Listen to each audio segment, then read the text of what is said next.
William, we need to have a little talk about internet security. Son, can you pause the game for a moment? Dad, is this going to be another cheesy horror story? What? I thought you liked my stories. They were fine when I was 6, but now that I'm getting older, they don't scare me anymore. They seem kinda silly.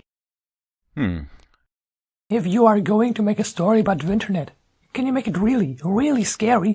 Dad, I'm 10 and I can handle it. Once upon a time, there was a boy named Colby. Colby went online and joined several children's websites. After a while, he started talking to other kids in-game and on the message boards. He made friends with another 10-year-old boy named Helper23. They liked the same video games and shows. They laughed at each other's jokes. They explored new games together. After several months of friendship, Colby gave Helper23 6 diamonds in a game they were playing. This was a very generous gift. Colby's birthday was coming up, and Helper23 wanted to send him a cool present in real life. Colby figured it wouldn't hurt to give Helper23 his home address, as long as he promised not to tell it to any strangers or grown-ups. Helper23 swore he wouldn't tell anyone else, not even his own parents, and set about mailing the package. Do you think that was a good idea? No. Well, neither did Colby. Colby felt guilty about giving away his home address, and his guilt began to grow and grow. By the time he put on his pajamas the next night, his guilt and fear were larger than anything else in his life. He resolved to admit the truth to his parents. The punishment would be steep, but it was worth it to have a clear conscience. He squirmed in his bed as he waited for his parents to tuck him in. He heard all the noises of the house. The washing machine bounced around in the laundry room. Branches scraped against the brick outside his room. His baby brother cooed in the nursery. And there were some other noises he couldn't quite pinpoint. Finally, his dad's footsteps echoed down the hall. "Hey, Dad," he called out nervously. "I have something to tell you." His dad stuck his head in the doorway at a weird angle. In the darkness, his mouth didn't seem to move, and the eyes were all wrong.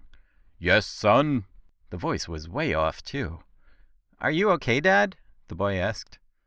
"Uh-huh," sung the father in his strangely affected voice. Colby pulled his covers up defensively.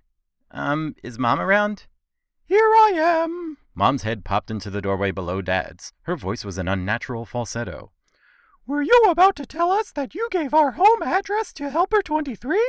You shouldn't have done that. We told you never to give out personal information on the internet." She continued. "He wasn't really a kid. He just pretended to be one. Do you know what he did? He came to our house, broke in, and murdered both of us, just so he could spend some time with you." A fat man in a wet jacket emerged in the child's doorway, holding the 2 severed heads. Colby shrieked and gasped as the man dropped the heads on the ground, unsheathed his knife, and moved into the room to work on the boy. After several hours, the boy was almost dead and his screams had become whimpers. The killer noticed the wailing of a baby in another room and removed his knife from Colby. This was a special treat. He had never murdered a baby before and was excited about the prospect. Helper23 left Colby to die and followed the cries through the house like a homing beacon. In the nursery, he walked to the crib, picked the baby up, and held it in his arms. He moved towards the changing table to get a better look. But as he held the baby, the crying died down. The baby looked up and smiled. Helper23 had never held a baby, but he gently bounced it in his arms like a pro. He wiped his bloody hands on the blanket so he could stroke the baby's cheek. "Hey there, sweet little guy." The beautiful rage of sadism melted into something warmer and softer. He walked out of the nursery, took the baby home, named him William, and raised him as his very own. "But Dad, my name's William." "Of course it is, son.